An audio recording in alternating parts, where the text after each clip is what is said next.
안녕하십니까. 농민운동가 한도숙의 농사이야기 천혜태평 제33회를 시작하겠습니다. 예, 회장님 안녕하십니까. 예. 지난번에는 우리가 LH 땅 투기에 대한 얘기를 계속 했고. 열 많이 받았어요. 예. 좀 길어졌습니다. 그래서 시청자들의 원성도 좀 자자하고, 왜 이렇게 길게 하냐. 예. 그래서 이번에는 이제 거기서도 잠깐 나왔었지만, 농지법만 별도로, 네. 예, 농지법 이야기를 중심으로 좀, 왜 밖으로 좀 새지 않고, 저도 좀 안 새기 위해서 노력할 테니까요. 예. 농지법. 네. 그러니까 이제 농지법. 현행 농지법이 안고 있는 가장 결정적인 문제부터 시작을 해야죠. 결론적으로 먼저 얘기를 해놓고, 그래야 좀 될 것 같아요. 농지법이 지금 이제 농지법 6조를 보면, 네. 농지는 농사를 짓는 사람들이 이용해서 그 농산물을 경영할 수 있도록 해야 된다. 아마 제가 정확한 문구는 모르겠는데 예. 그런 의미로 되어 있습니다. 그래서 공공적 의미를 강조를 했어요. 6조에서는 하여간 공공의 의미가 살아있는데. 1조에 그렇게 되어 있습니다. 그런데 단서 조항을 달아놨어요. 다음에 각 호에 의해서는 그러지 아니한다. 가 그러지 아니할 수 있다. 이렇게 돼 있던가 하여간 그래요. 그래서 그 각 호가 쭉 나와요. 한 10개 정도의 각 호가 나오는데 거기에 이제 보면 농업법인? 영농법인? 농지를 취득하거나 이용할 수 있는 여러 가지 이제 그 통로들을 만들어 놓은 거죠. 이게 가장 큰 문제라고 봅니다.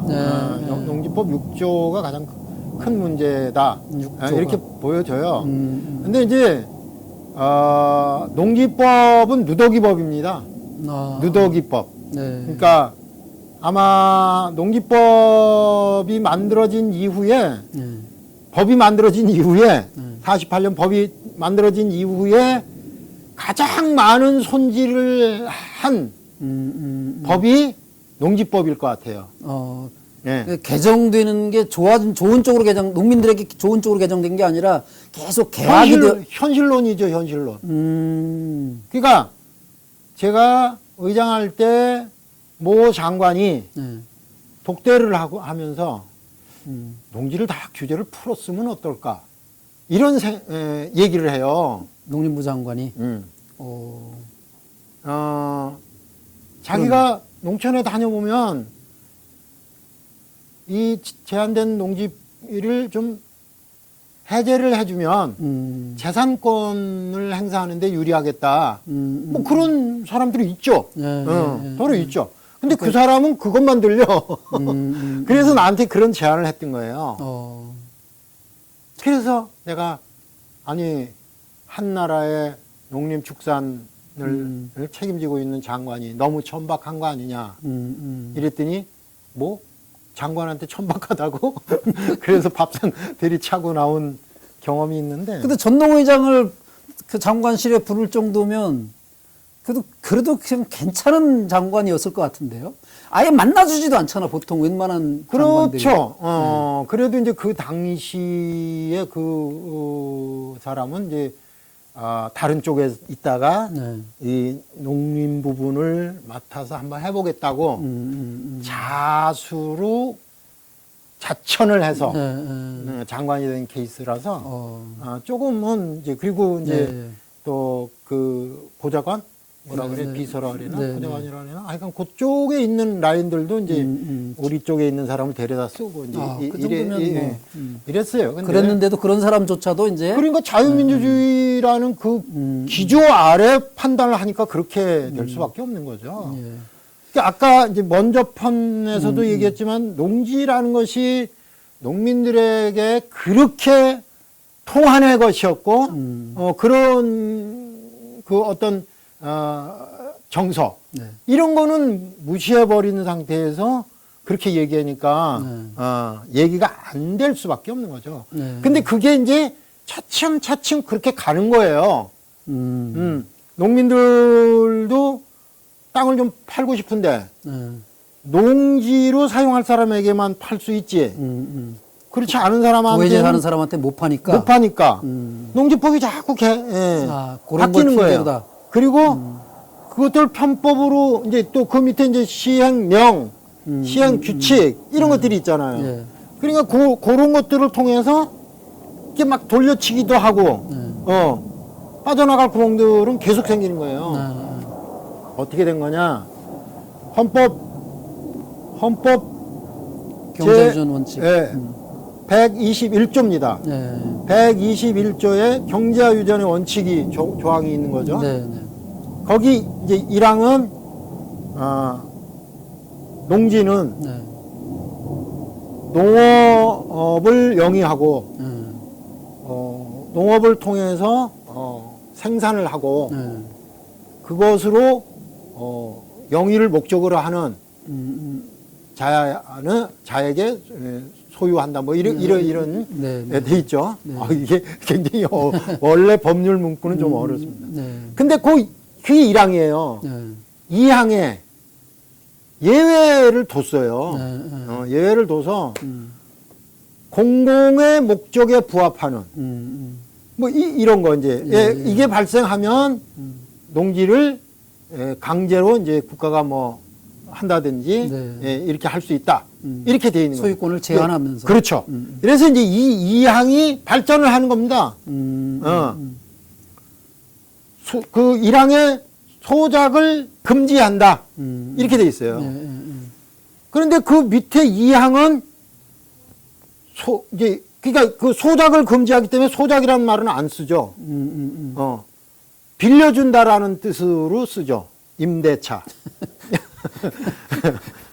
그래서 임대차 보호법이라는 게 있었어요. 농지 임대차 보호법. 그다음에 농업법인도 이제 만들면 농지를 소유할 수 소유할 수 있어요. 있고. 근데 그러다가 그게 자꾸 이제 문제가 되고 이게 뭐 누구도 몇 평 갖고 누구도 몇 평 갖고 그러니까 이제 2020년 작년에 또 개정을 해가지고 이제 농지 소유를 제한하는 법을 만들었어요. 또 그게 뭐냐면 내가 상속을 받았어요. 상속을 받았는데 3,000평 이상은 상속을 못 받아요. 3,000평까지만 받을 수 있어요. 도시민은 300평 이상의 땅을 소유할 수 없어요. 그것도 300평도 자기가 농사를 지을 계획을 써내야 살 수 있어요. 근데 그게 그러다가 자꾸 불어난다니까. 불어나요. 편법으로 그렇게 불리는 거죠. 그 여러 가지 조항들이 있는데 내가 다 기억하지 못해가지고. 어쨌든 그런 것들이 자꾸 야금 결국은 지금까지 오면서 농지는 그냥 누구나 살 수 있는 뭐 그런 게 돼버린 거죠. 공무원들의 경우에는 영농교육을 가라로 써서 무슨 그 인사청문회 받을 때 보면 그 고위 공무원이죠. 그렇죠. 걔들은 뭐 그거 가지고 문제는 되는데 사법 처리는 안 받더라고. 그러니까요. 장관은 결국 그러니까 임명이 돼. 내가 지금 그 뭐 저 정치 그만둔 이해찬 씨가 네. 국무총리인가? 네. 국무총리인가 무슨 보건복지부 장관이었나 뭐 하여간 국무총리 뭐 젊은 나이 했었죠. 예. 그 인사청문회를 할 때 대부도 포도밭이 걸렸어요.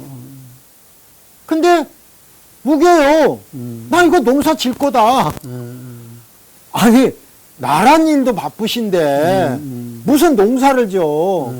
그건 뻥이지. 그러니까 진보적인 생각을 하고 진보적인 정책을 만들어내고 진보적인 그 국가를 만들어내겠다라고 하고 장담을 하고 그 정권을 잡았던 양반도 그런 생각을 하는 거예요. 그게 왜 죄가 되느냐? 죄 안 된다는 거. 죄 안 됐어요. 총리했잖아요. 이런 거예요. 그러니까 법적으로는 다 빠져나갈 수 있는 구멍이 이미 숭숭숭숭 뚫려 있는 거예요. 말씀 들어보면 토지 개혁 아까 뭐 토지 개혁이 이루어졌다고 그러지만 토지와 관련한 대대적인 혁명이 필요한 시대가 그렇죠. 예. 예, 아주 말씀 잘하셨습니다. 네. 지금은 농지에 관해서는 네. 예, 대대적인 혁명이 필요합니다. 얘기를 그렇게 이제 끌어가시니까 마무리하자는 얘기 같은데 뭐냐면 자 지금 남북을 통틀어서 7천만 인구가 있습니다. 네. 예. 물론 이제 지금 뭐 출산율이 낮아져 가지고 네, 네. 앞으로 7천만이 유지가 안 될 수도 있지만 네. 이북도 출산율이 낮아져 가지고 네. 그럴 수 있어요. 근데 하여간 7천만을 가정하고 이 땅의 농지에서 우리가 먹을거리를 생산하는데 네. 적어도 50%는 해야 되겠다. 이 계산을 해야 됩니다. 그러면 50%의 농산물을 생산하려면 얼마 정도의 논과 밭이 유지돼야 되겠는가? 우량한 농지들을 어떻게 보존하고 그것들을 농사를 계속 유지할 수 있게 할 것인가? 이런 틀을 좀 만들어야 됩니다. 나는 이게 그 농특위라고 하는 지금 대통령 직속 농특위가 있지 않습니까? 그 농특위에서 이 일을 다른 일 다 제껴두고라도 이 일을 해서 이거를 딱 짜가지고 난 내놔야 된다.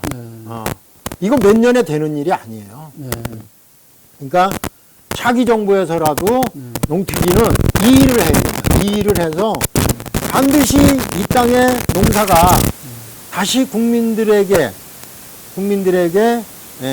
사랑받는 그런 것이 되고 지금 이 땅의 농사를 국민들이 사랑하지 않습니다. WTO, FTA 해서 수입 개방이 막 시작되고 막 그것이 진행될 때는 1,000만 명이 서명을 해서 김성훈 장관한테 갖다 줬어요. 1,000만 명 서명. 쉽지 않은 일이거든요. 1,000만 명 서명이라는 거. 그때는 도시민들도 다 나서걸 해줬어요. 그리고 그 당시에 여론조사를 보면 농사를 유지시키기 위해서 지속 가능한 농업을 만들어내기 위해서 세금을 더 낼 의향이 있다. 97% 했어요. 지금은 없습니다. 미쳤어 내가 왜 농사에다가 세금을 더 내. 일이 이렇게 나와요. 그러니까 그만큼 이제 신자유주의라는 것이 내 머릿속에 내 가슴속에 아마 DNA까지 지금 기어들어가지 않았나 싶어요. 그렇다 보면 이런 것들을 혁명적으로 바꾸려면 그래도 그냥 몽둥이 그 물풀에 몽둥이 들고 그냥 가가지고 뭐 관료들 때려 가지고 어떻게 만들 수는 없는 거 아닙니까? 그래서 이 농특위가 해야 될 일, 우리 농사는 어떻게 가야 될지, 그리고 남북 통일을 바라보는 그런 농업을 어떻게 만들어낼지, 그러려면은 남쪽의 농지는 얼마나 보존이 돼야 되고, 북쪽의 농지는 얼마나 보존이 돼야 되고, 그거를 어떻게 관리하고, 누구도 거기에 대해서는 범접하지 못할 그런 것들. 그러니까 지금 이제 농지를 뭐지 강제 수용? 아니 이제 받잖아요. 아버지가 상속을 받잖아요. 그러면 이걸 빨리 처리하게 해야 돼요, 법이. 근데 그걸 자꾸 3년 내에 처리해라. 3,000평을 남겨라. 이렇게 해서 야금야금 그게 세대가 흘러가면 자꾸 불어날 거 아니에요. 그렇게 돼서 결국은 또 빌려서 농사 짓는 사람이 나타날 수밖에 없는 거고. 그래서 아예 상속을 받았는데 이 상속 농지를 자기가 농사를 지을 게 아니면 그게 지금은 빌려주면 그냥 돼요. 내가 10,000평 받았어. 농지를 10,000평 받았는데 난 농사 안 지어. 근데 빌려줘. 그러면 그냥 돼요. 3,000평만 남겨놓을 이유가 없어. 그냥 빌려주면 되는 거예요. 이런 틈바구니가 너무 많아. 그냥 술술술술 다 새. 엄밀하게 말하면 헌법 정신을 망가뜨리는 그렇죠. 예. 그래서 이제 그런 아주 좀 쫌쫌한 그 법을 좀 만들고 원칙을 딱 세우면 딱 벽을 쳐야죠. 네. 넘어가지 못하게. 네. 그게 필요합니다, 지금. 네. 그렇게 해서 이거를 의장님 전농 의장님 출신이시니까 왜 장애인들도 박경석 대표와 인터뷰를 해보니까 장애인들이 아예 법안이나 이런 것들을 만들어요. 그 법에 들어갈 내용, 뭐 토시까지 다 하는 건 아니겠지만 법에 이런 거를 포함시켜야 된다고 하는 큰 틀을 만들고 후보들을 부르거든요. 전농도 농지법에 관한 그 개정안을 만들어서 그거 양쪽 캠프에 뭐 그 서명 받게 하고 이거 관철시키도록 압력을 넣고 이런 정도 힘이 있지 않나요, 전농? 그러니까 이제 그게 뭐 여러 차례 뭐 해봤지만 네. 그렇게 힘이 드네요. 네. 그러니까 실력은 되잖아. 안을 만드는 그럼요. 실력은. 네. 아유, 지금 나와 있는 게 얼마인데요. 네, 네, 네. 지금 그 문재인 정권 들어서면서 네.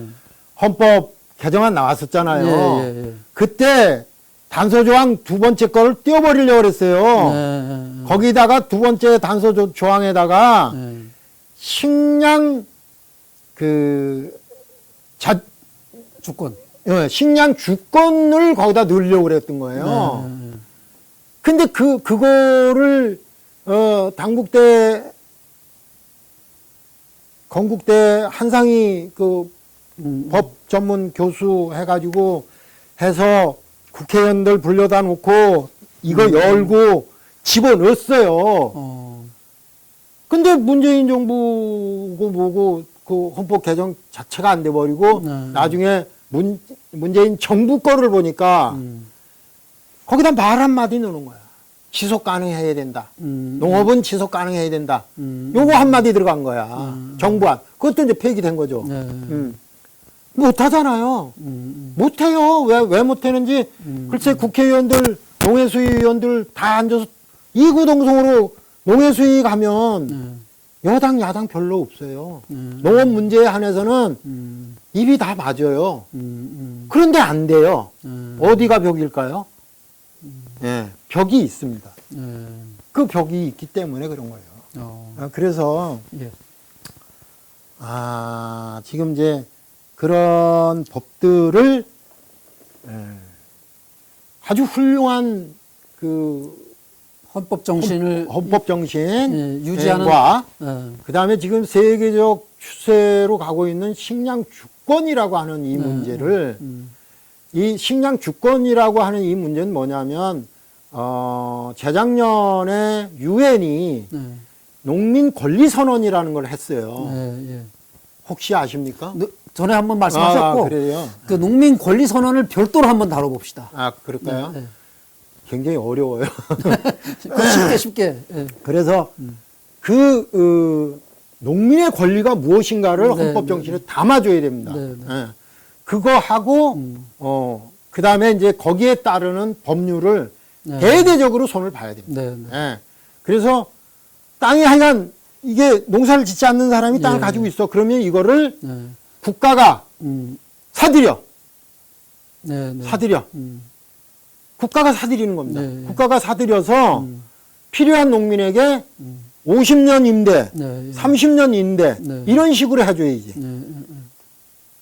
아니면 국가가 필요한 곡물을 생산하는 기지이기 때문에 그걸 생산하는 농민에게 무료로 줄 수도 있는 거예요. 그렇지 않아요? 국민들의 입에 들어가는 생명을 유지하는 거잖아요. 그러면 그거를 임대료를 꼭 받아야 되겠습니까? 그렇죠. 임대료 받으려면 받고. 근데 하여간 어쨌든 그런 환경과 농업을 지속 가능하게 하는 그런 사람들에게는 그 땅을 빌려주는 거죠. 몇 년 계약을 해서 빌려주고 그리고 다음 사람이 또 와서 농사를 짓게 하고. 그렇게 그런 제도를 했더니 또 그걸 임대를 받는 놈이 재벌이야. 그 재벌이 또 재임대를 해. 막 이렇게 하면 어떻게 해? 아니. 그게 아니라 국가가 한다니까. 그러니까 국가가 이 땅을 임대하려고 했더니 일반 농민들은 그 정보도 잘 모르고 어떻게 해야 되는 임대를 받는지도 모르는데 그렇게 정보도 알고 막 똑똑하다는 LH 애들이 와가지고 막 임대 받고. 농업법인까지는 받을 수 있고, 농업법인까지는 되고, 농업회사법인은 안 되는 걸로 해야죠. 그렇게 해야죠. 그럼 그거야 다 세지 않게 이제 하자는 거죠. 네. 네. 예, 예. 그래서 하여간 이거 농지법을 혁명적으로 좀 개정했으면 좋겠다. 예. 헌법 정신과 유엔의 농민 권리 선언 그런 거의 정신을 반영하는 방식으로 완전히 바꿨으면 좋겠다. 아이고야, 아까 이제 그 농특위가 이런 걸 좀 해줬으면 좋겠다라고 네, 네. 얘기를 했는데 전혀 안 하는 건 아니고 네, 네. 지금 이제 농특위에 농지분과가 있어요. 네. 네, 농지분과에서 지금 준비를 하고 있는데 네, 네. 뭐 정부는 다 끝나가고 있는 판인데 예. 좋은 안이 나올런지 참 아마 안 만드는 거를 4년 내내 하고 있어요. 안만 만드는 아니 거 아니 지금? 그게 분과위원회가 이렇게 기간이 있어요. 네. 그래서 요번에 이제 협동조합 좋은 농협 만들기 그 개혁위원회가 이번에 끝났어요. 1년 몇 개월 뭐 동안. 임기가 있는 거예요, 그게? 그거 이제 정한 거죠. 그때까지 한다라고 이제 음. 해서 분과위를 만들고 그 분과위에서 조사하고 연구해서 좋은 안을 내놓는 거죠. 그리고 그것이 이제 합의되길 합의안까지로 이제 만들어내야 되는데 이번에 나온 거 보면은 별로 농협을 원래의 위치로 돌려놓기에는 역부족인 그런 걸로 농특위에서 만든 안조차도. 아마 위원장이 강기가 위원장이었던 것 같아요. 그래요. 그렇습니다. 네, 어쨌든 하여간 그 농지법을 개정을 제대로 해라. 제대로 하는 것만이 혁명적 예. 농지법 개정이 필요합니다. 필요하다. 예. 이런 것으로 결론을 말씀드리고 예. 오늘 그 대담은 여기서 마치도록 하겠습니다. 예, 고맙습니다. 수고하셨습니다. 시청해주신 분께 감사드립니다. 고맙습니다.